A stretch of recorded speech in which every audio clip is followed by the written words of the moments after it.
The rotors spin to a stop. The hatchway swings to the ground.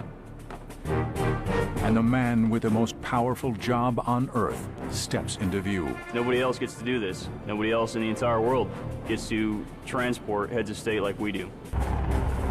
When the President of the United States flies from the White House, he travels only in an unmistakable green and white aircraft. 200 feet, 60 knots, 3/4 of a mile away. All you really see are the White House, the fountains, and you know this is it. There's no room for failure, there's no room for incompetence, both mechanical and human.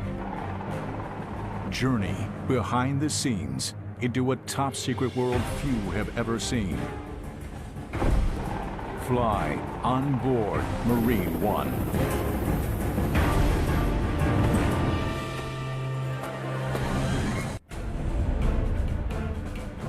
The President is on the move. The President is always on the move. Wherever the Commander-in-Chief needs to travel, a Marine Corps helicopter is always standing by. The situation dictates that it's better for the President to travel on a helicopter. We're going to be ready. Today, a squadron of Marine helos are deploying to meet the President at a school in New Jersey. The mission is a routine lift. But that routine calls for men and material in force. Aircraft must be kept fully fueled. Counter-assault teams lock down the landing zone. Communications link with the Secret Service and air traffic. It's just not as simple as just flying to the backyard of the White House and picking up the President and bringing him someplace. Anything can change the dynamics of that flight. Anything can change the mission. Radio, I'll just give you a thumbs up for the tail clear call. At any time, the Marines can deploy the same in-depth support anywhere on Earth. It's a global mission. I mean, it's not just the White House lawn to Andrews Air Force Base or White House lawn to Camp David. It's a global mission. It could be in the backyard of Windsor Castle. It could be a palace in the Netherlands, which means we either have to get there before he does or be in place right when he gets there. Insert magazine. Make ready. Check your six. Holster. Insert weapon in the clearing barrel. Sure weapon is on safe. Weapon is clear. Only one unit in the United States Armed Forces is entrusted with this mission. Flashlight, radio. Anything to take care of? Their headquarters are here. A tightly guarded airfield. A high-security facility inside Marine Corps Base Quantico. 30 miles south of Washington, D.C., on the banks of the Potomac. Quantico is home to the helicopters known as Marine One, and the hand-picked team of technicians, specialists, and pilots who fly the President of the United States. 167 Heavy, wind 07010, runway 13, takeoff. HMX-1, Marine Helicopter Squadron 1. HMX-1 is a special entity within the Marine Corps because of the job that we've got. My predecessor said it best in that we aren't a bunch of special Marines doing an average mission. We are a bunch of average Marines doing a very special mission.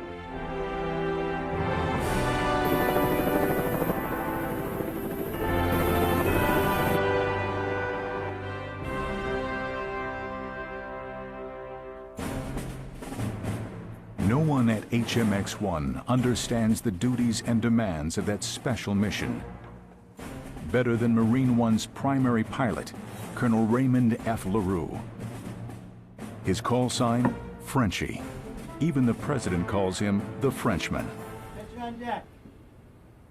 More than a pilot, the Colonel also serves as HMX-1's commander. Once Air Force One pulls into the chocks, he's on the T.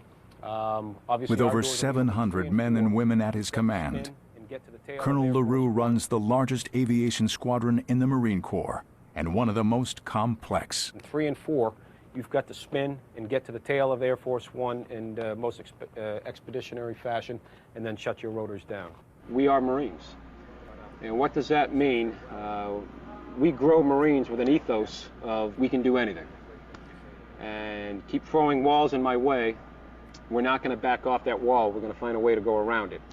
And that's not just me, that's every Marine. Marine One is not a single helicopter. Flying the President calls for an entire fleet. 35 aircraft, 4 entirely different models. 2 cargo copters handle support functions. The twin-rotor Sea Knight, often called the Frog, and the 16-ton Super Stallion.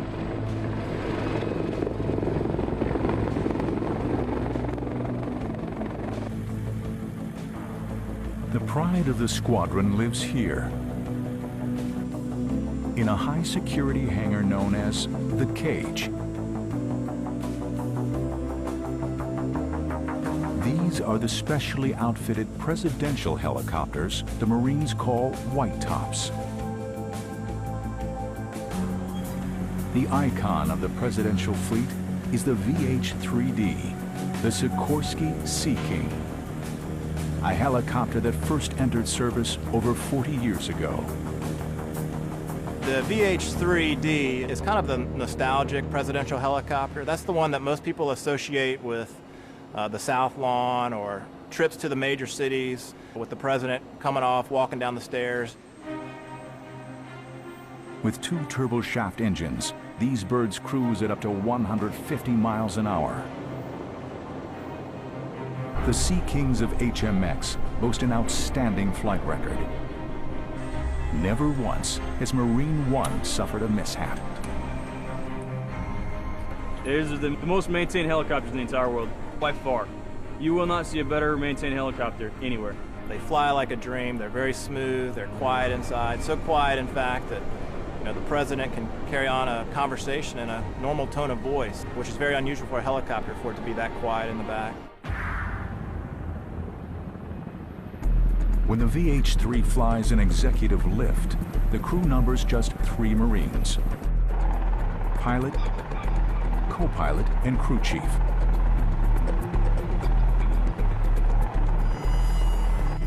Over 70 feet long, the helicopter has room for a dozen passengers, including the Secret Service, and a special seat for the Commander-in-Chief. 251, turn about 8260 and contact your approach 132. These are very unique aircraft. The communication suite that has to go on board, for all intents and purposes, it's a flying Oval Office to some degree.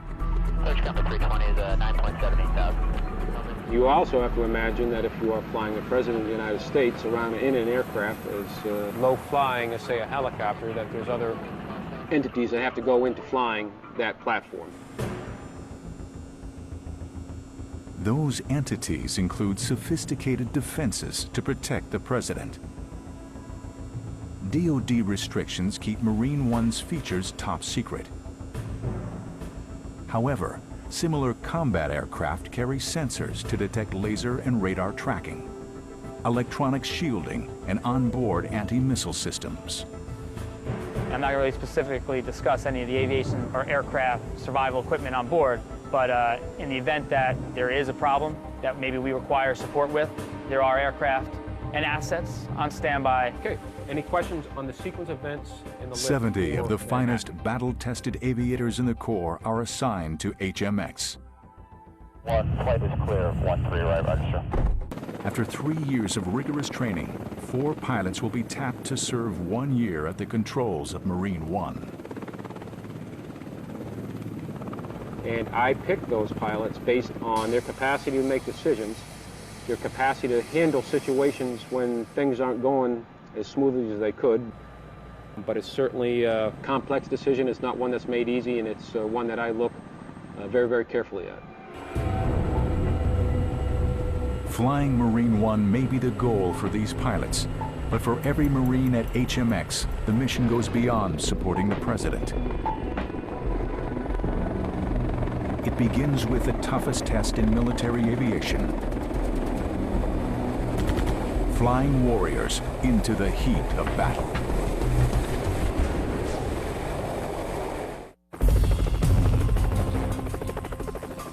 The same Marines that fly into the White House also fly into combat. HMX-1 was established in 1947 as the Marine Corps' first ever helicopter squadron.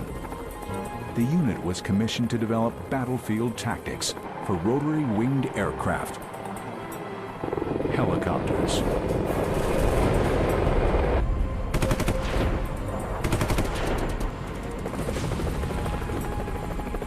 Today at Quantico, HMX helos are dropping an assault team by fast rope.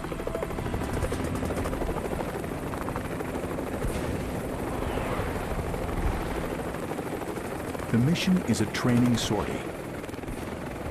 But the flight crews of HMX know the life or death stakes of the battlefield firsthand.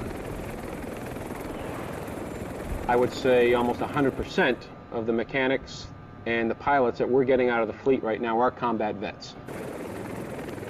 Some have done probably 3-4 tours of combat in Iraq, Afghanistan, and also the Horn of Africa.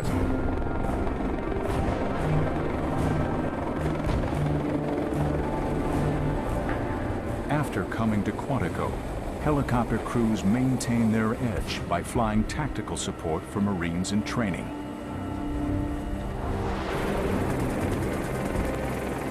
Racing heli-borne strike teams into the zone hones pilot skills and judgment. We don't take lightly at all the fact that we put 12 Marines in the back of our aircraft on a daily basis. Those are our precious cargo. We take them where they need to go, we let them out the back, and they do what they need to do. My combat experience, it really just brought confidence to this job. It makes you relax a little bit more, it makes you understand the gravity of what you're doing here as far as doing your job under tough circumstances. Getting in and out, fast and safe, that's the goal for these Marine pilots. Whether flying warriors into combat or taking the Commander-in-Chief to the White House. Here we go, nosing over, looks clear up the river. Yeah, clear to the left. Ground speed's 36 and you're coming down through 150. But transporting the President calls for more than just battlefield instincts. NG's on the rise. All right, I got the water tower in sight. I'll go ahead and make my turn. Roger. Would-be Marine One pilot, Major Sean Quigley, is about to land on the White House lawn. At the controls of a computerized, virtual Marine One. Pressure looking good over the ellipse, and looks like your airspeed's matched up. You're coming down through 70 feet. I'm flattered that I was chosen, and I only hope that I can continue to perform in a way that instills confidence in the commanding officer so that I can continue to safely transport the most important man in the world from point A to point B when I'm supposed to. Transmission, all press and temp are in the green. All right, I'm making my turn. Roger. From crosswinds on the South Lawn to the narrow piers of Manhattan's Wall Street heliport, the simulator can replicate various key landing zones. All right, we got the Eve up and on? It is on. Power back, one back. Power back, one back. We spend a total of 6 weeks immersed in learning the various missions that we fly. We call that saturation training. I want to pass the monument here, about 200 feet, 60 knots. I'm only showing you pulling about 92% torque. All right, let's get landing checks.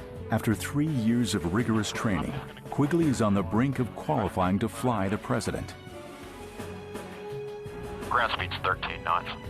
Keep coming forward, and your tail's clear left. Out of 70 pilots in the unit, only a handful get this far. Oh, man. That chip detector, that's not too good. Only 4 make it to Marine One. All right, there's 30 feet, and tail's clear left. All right, coming down through 15 feet.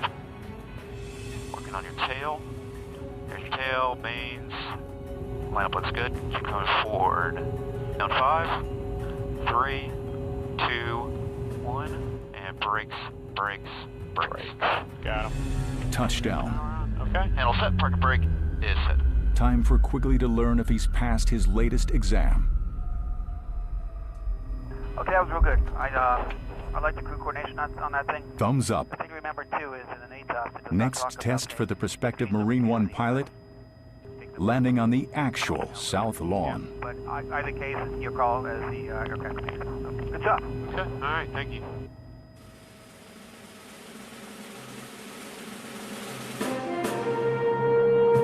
pilots are not the only crew members held to a standard of presidential perfection.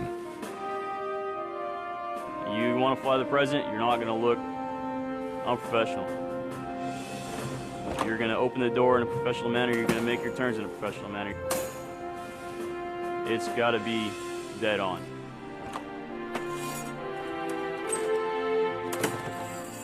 Sergeant Nicholas Green is a Marine One crew chief. Part color guard, part ground crew.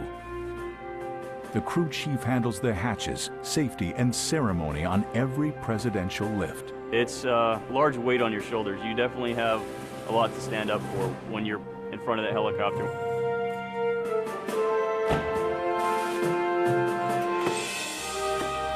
You take 6 steps out, pivot, walk all the way to the back.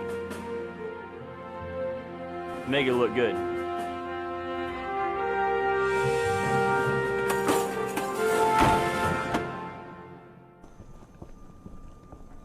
For Major Sean Quigley, today is game day, the test that will make or break his chance of flying Marine One.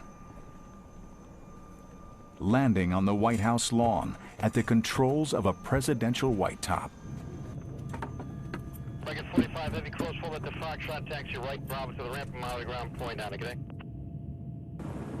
For this decisive flight, Quigley will lift off in one of the squadron's iconic helos, the VH-3. Cleared for takeoff. When you're flying the H-3, you really feel like you're flying a helicopter. H-3 is early Tango County, turnway 4 left position and hold traffic crossing downfield. It makes you do some work. You got to be vigilant, but it's very rewarding in that it comes through for you every time. You're on control. Thank you. Should be all squared away. I told her to hit the boards. Coming up on here, I got a gear light left. The trip up the Potomac will take only minutes. But before this white top can touch down at the White House, Quigley must make an intermediate landing. Next stop, a restricted military base, a facility the Marines cannot allow to be filmed.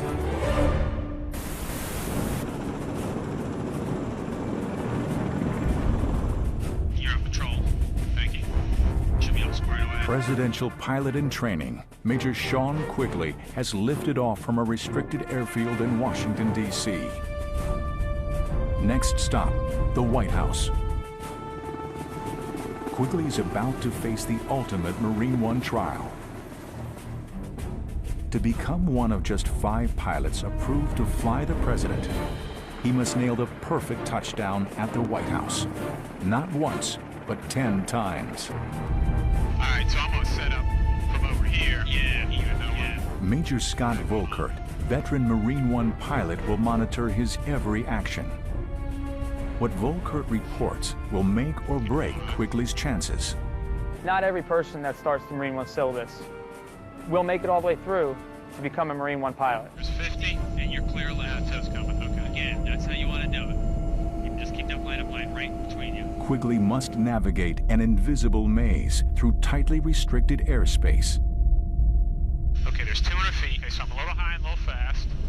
Security regulations and heavy traffic at Reagan National Airport confine Marine One to a narrow, low-level flight path. There's your 200 feet.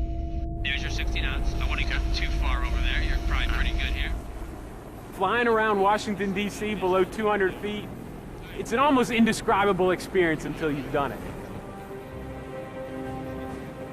The first time you do it, you don't want to be the pilot flying. You want the guy in the other seat on the controls because you just want to sightsee. And this is just good review for you.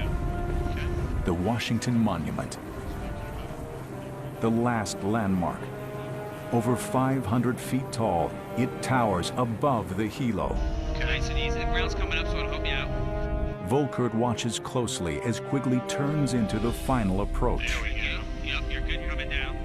Okay, there's 200 feet. 50 knots, that's fine. That's no faster than 60. All right. It doesn't matter how many thousands of takeoff or landings that you have. Don't cheat right on us. You make that turn around the Washington Monument, you receive your landing clearance, and you roll fine on the South Lawn. That's when you fully understand the gravity of the situation, the responsibility that you have. Without exception, my palms start to sweat, get a little bit nervous. Okay, I'm putting this line between my legs. Yeah, right between your legs. Tree goes down the right-hand side. Just remember, we want to be over that fountain by, 90 feet. Oh, a good visual is clearing 150 and 50, so we're accelerating now. Saw it. Good line up. Don't cheat right on us. Good. Now just keep coming down. Now cheating right. Looking good. Looking good. Just keep driving forward. The South Lawn. 100 feet, 30 knots. Barely 50 yards wide, hemmed in by towering trees. Man, it seems like we're close to that blue spruce on the left. Don't worry about it. You're good. I'm holding the altitude. Quigley can't touch down just anywhere. His landing must line up precisely with 3 red discs. Now cheating right. Looking good. Looking good. Just keep driving forward. Keep driving forward. Clear to come left. 200 feet, 60 knots, 3/4 of a mile away from touching down. All you really see are those spots on the lawn, the White House, the fountain. And you know this is it. This is a big deal. Okay. Yep. Hovering 10 feet above the ground, one final maneuver. Quigley must rotate to line up the helo's wheels with the landing discs, each just 6 feet wide. Okay. Now we're coming around. Yep. 10 feet. When you are landing that helicopter, it's you. 15 feet back. It's all you. And that is a rewarding feeling. All right. 10 feet. You settle down to your 5. Looking good. And you're 20 feet back. Creeping it forward. 15 feet back. 10, 5, 4, 3, 2, 1. There's the edge right there. Roll forward another foot. 6 inches, brakes, brakes, brakes. Brakes are set. Feet are off. Power's on the way out. What do you think? It looks pretty good on this side. Looks good on this side. Okay. Touchdown. Next challenge, the perfect White House takeoff. Good APU. Two's coming back, you're flying the head. Roger, the right side. And after that, Quigley must repeat the entire process 4 more times before nightfall. Keep right up to 105, fly straight out. Once we get out there, just like Anacostia, we'll do a button hook and come right back in. Come right out towards the bridge over here. You know what I mean? World War II Memorial. Yeah. Right over World War II. Pretty much. We'll just button hook back. Just inside the basin. That's very humbling. Very humbling. It was harder than I thought it was going to be. I've ridden over there a couple of times, and that's pretty simple. You make sure the turns are matched, and you talk on the radio. This time, it seems smaller. The boards were smaller. The lineup lines were shorter. It was as if it was almost miniature. All right. Yep, 100 feet, 30 knots to your next checkpoint is going to be. A few hours later, Quigley tackles his final trial of the day. 100 feet right now, good altitude out, hold the altitude. A series of nighttime landings. You know that tree, so just keep coming left a little bit. This is the acid test for Marine One. But it will be weeks before Quigley learns if he has passed or failed. You're not clear left yet, not yet. Now you are. Okay. There's plenty of places that you can make some hiccups along the way. Different situations that just arise where you may or may not have what it takes, if you will, to be a Marine One pilot HMX. 15 feet, 10 feet. Flying in and out of the White House is only one facet of Marine One's complex zero-fail mission. Presidential flights that begin overseas or across the country complicate operations. HMX must ship a detachment of helos by cargo jet to arrive before the president. Today, HMX maintenance techs are breaking down a pair of white tops for a long-distance flight aboard a C-17 cargo jet. Destination, Bangkok. Normally, if we're going overseas, we'll take the VH-60s. That's a smaller Black Hawk variant that has a smaller cabin, but it's just as capable with communications and flight capabilities and so forth. But it deploys so well just with folding up a few blades.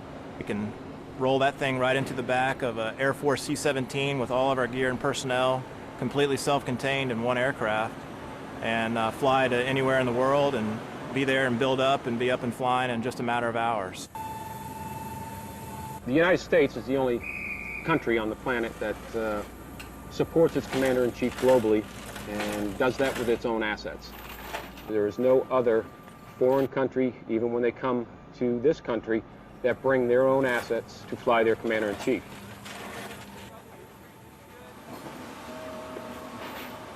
That is a unique facet of flying the President of the United States. By the time that the boss steps off the bottom step from Air Force One, we're ready.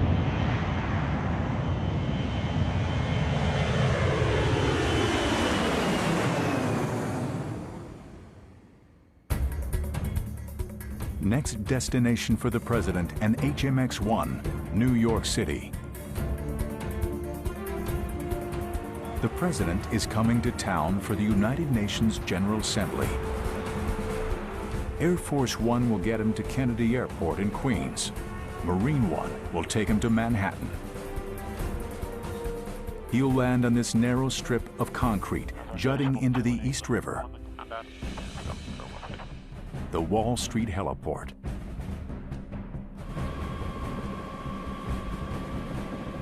Like every mission, the work begins on the banks of the Potomac at Quantico and HMX-1. Okay, the mission flying the President to the Wall Street pad today in support of the United Nations General Assembly, which makes things a little bit more complex for us in that there's probably going to be a whole lot more helicopter traffic in and around Manhattan than normal. Preponderance of that traffic is going to be centered around the Statue of Liberty, but there is some coming down the East River and going over to the Hudson River, so we'll be wary of the fact that it could be a very, very densely populated airspace today. Okay, the Wall Street pad, we've all landed. It's akin to landing on a ship. 3 days before the mission, a Marine advance team hits the pad at the Wall Street Heliport. You can really box yourself in if you land 3 before 4. I mean, you can't really help it. Major Rick Barnes and Major Kevin Duffy will block out the exact choreography for the presidential landing. To avoid calling attention to their work, the Marines dress in plain clothes instead of uniforms. This is where I want your nose wheel, and then as they're coming in, you direct them and you get out of the way. Stand over here and hold the floor forward and see. Tell them the number usually, and you can, but that's a little bit. Everything looks good here. This is where we'll put Nighthawk 2. Across town from the Wall Street helipad, a full-scale military landing is underway. The U.S. Marines are setting up a beachhead at John F. Kennedy International Airport. For the next 96 hours, this secluded corner of one of the world's busiest transit hubs will be transformed into a high-security military base. It's huge. It's very surprising to a lot of people, the effort that goes into it. If we think about just our squadron alone, we have 70 people here just for the helicopter movements. You got Secret Service, White House Communications Agencies, White House Military Office. It's a lot of people.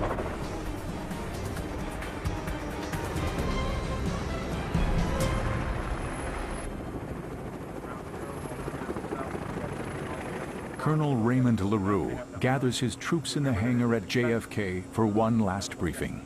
We're going to be busy this trip. It's a little bit non-standard than our typical Manhattan trip. We are here during the UN General Assembly, so there's going to be a lot of security, a lot of cops, a lot of closures, but nobody can do it better than we do. Anything from me. You're in Manhattan. Enjoy the heck out of it is what I'm telling you, all right? Hoorah. From Quantico to Wall Street to JFK, the Marines of HMX-1 stand ready. Tomorrow, the President of the United States comes to town.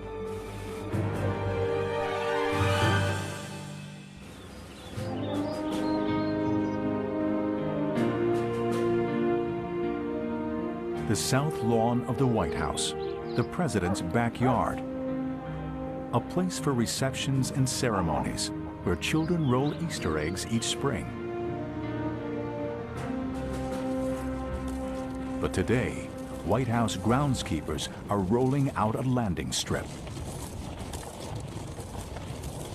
With 3 red circular pads, they mark out the precise site for each of Marine One's landing wheels. So they just weigh about 160 pounds apiece. They're a half-inch aluminum, 6 feet in diameter. They serve not only as a visual reference for the pilot to come in and land on, but they also help distribute the weight of the aircraft evenly across the lawn, because if a huge helicopter, the wheels touch down in the exact same spot every single time, we end up with huge divots out on the south lawn, and that's the president's backyard. That's the last thing we want out there. The angle and location for the landing has been meticulously calculated for safety, ceremony, and the president's convenience. What we're looking for out here when we set up is we want to align with the doors that go in the diplomatic room, exactly with the Jefferson Memorial down south, and that's what we're lining up on. 8 a.m. Marine One is due to pick up the president in 2.5 hours. The trip is an aerial relay race. First leg, Marine One will carry the president to Andrews Air Force Base. Air Force One will fly him to New York's Kennedy Airport. The last leg, another Marine One lift from JFK to downtown. The White House to Wall Street, 1 hour flat.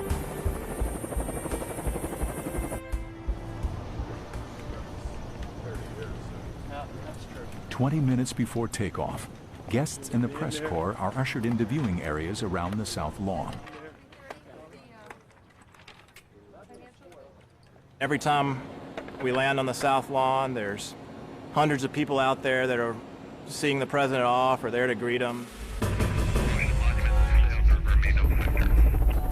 At 10:24, right on time, the presidential white tops appear on the horizon.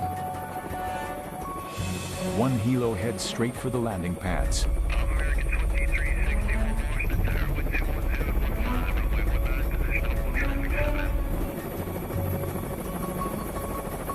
For the presidential pilot, the moment of truth has come. Going into the south lawn, you know, that's pretty nerve-wracking. You know, you think about the cameras that are on you, the number of people that are watching, and then who you're going in there to pick up or drop off.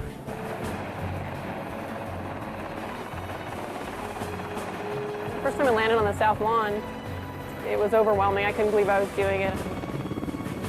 We have to land on these little boards that are kind of small. I couldn't believe that I hit them. You try not to be overwhelmed with it because you still have a job to do, so you keep your focus, and then afterwards is when you sit down and go, you know, that was actually pretty cool, and I feel very lucky for being able to do it.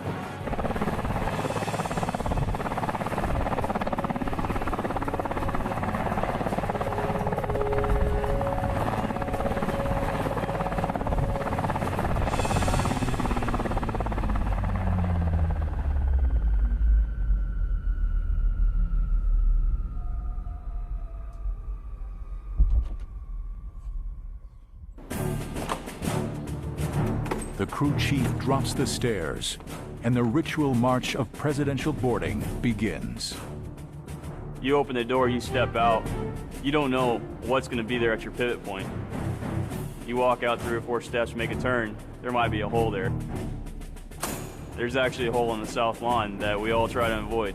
And it's there, you know about it, but you never know when you're going to hit it because you're not looking down at your feet.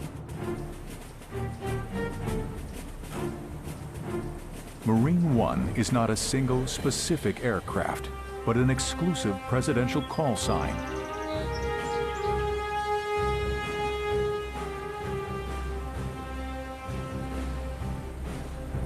Only after the president steps aboard does this VH-3 become Marine One. The white top turns towards the southeast. Next stop, Andrews Air Force Base. home to the world's most famous plane. Reach 308 Tango, start your right turn heading 100, climb maintain 5,000. In the sky above Washington, two identical helicopters join the president's white top in an aerial dance of deception. A security tactic called the shell game. Wherever HMX-1 flies the president, doubles shadow Marine One's every move. A protective smokescreen to disguise which aircraft carries the man.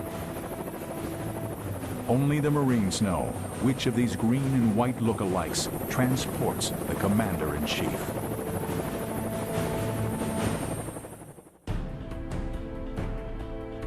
At Andrews Air Force Base, the world's most recognizable plane stands ready for takeoff.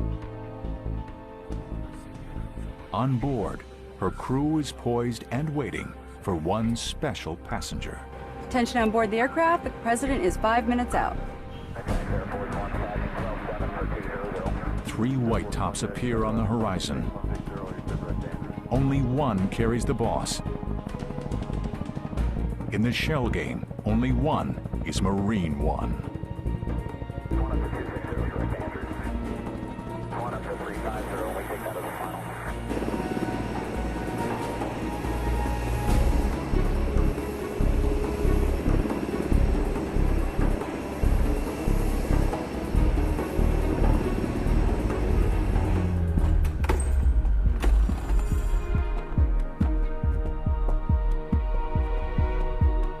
There's a lot of stress involved in our job. It's not combat stress. You're not getting shot at. You're not worrying about supporting other Marines anywhere else. You're worried about supporting the President of the United States.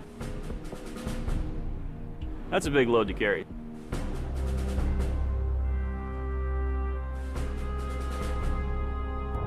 Flight time, 45 minutes. Next stop, New York City. 4.8 miles south of the UN at the Wall Street heliport.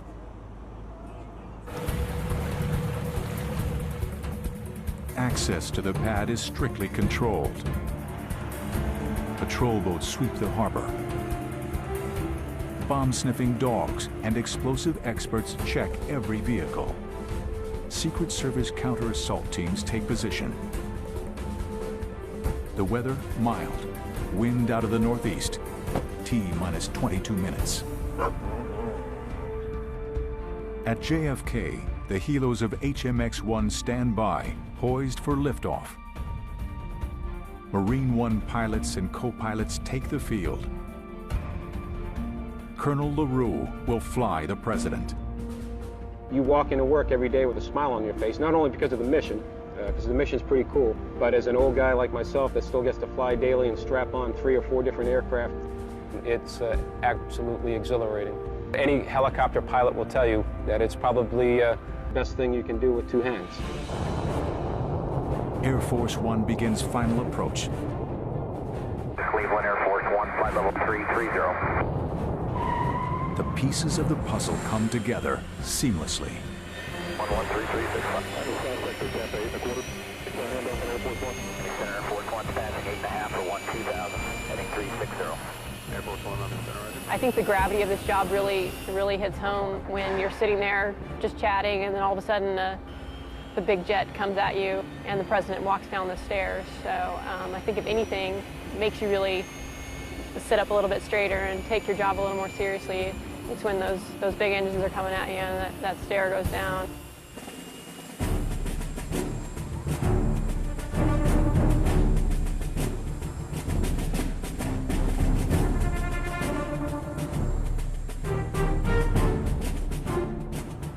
You're standing there at attention for 30, 40 minutes at a time. You know, he says he's coming. He might stop and shake somebody's hand. He might work the rope line, and it may be 30 minutes before he gets there. You're subject to whatever. Rain, snow, freezing cold, excruciatingly hot. It doesn't matter. You can't think about, I'm really cold right now, I want to scratch my nose or move my arms or something. You can't do that. So you just suck it up and deal with it.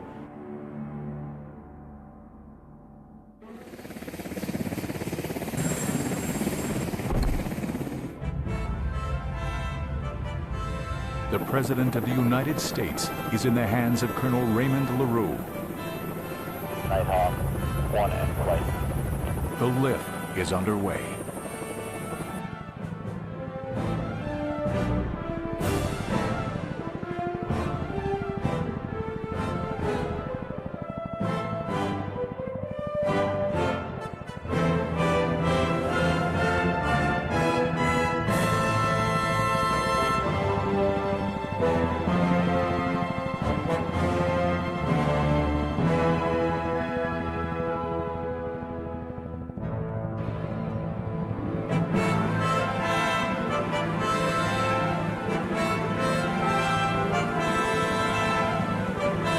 Doing this particular mission in Manhattan, first of all, it's a treat to fly around Manhattan. Being one of the more majestic cities in our country, when you get to see New York City at 100 feet to 200 feet airborne, that's pretty exhilarating.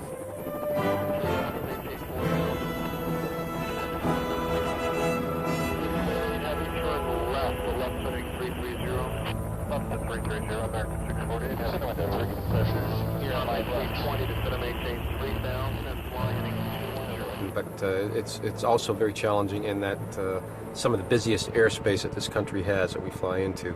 So we've got to always plan for contingencies as well. JFK to Wall Street in under 10 minutes.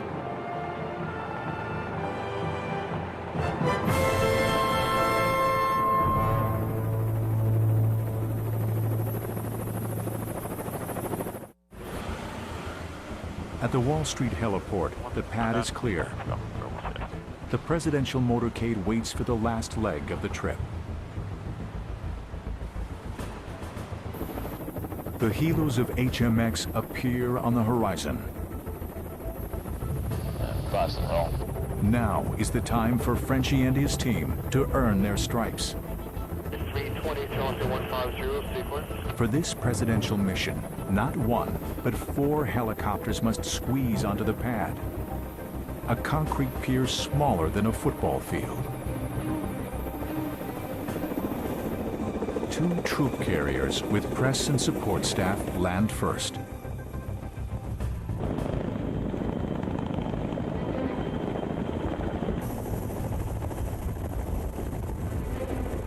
There's a certain portion during the final approach in a helicopter where you have to get into ground effect, which is an aerodynamic cushion of air, if you will. When you're coming in, landing on an elevated platform over water, you really don't get that help from that ground effect until you're actually on the ground.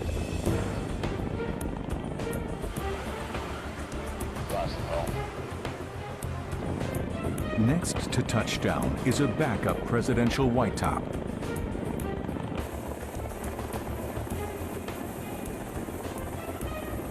Only then does Marine One begin final descent.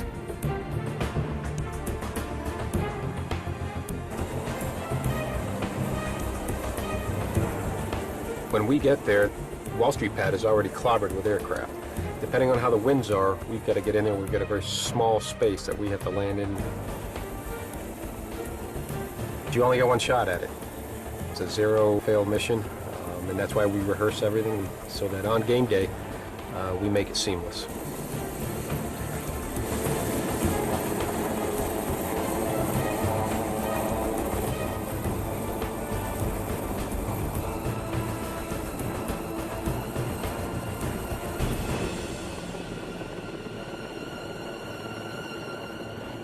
Touchdown.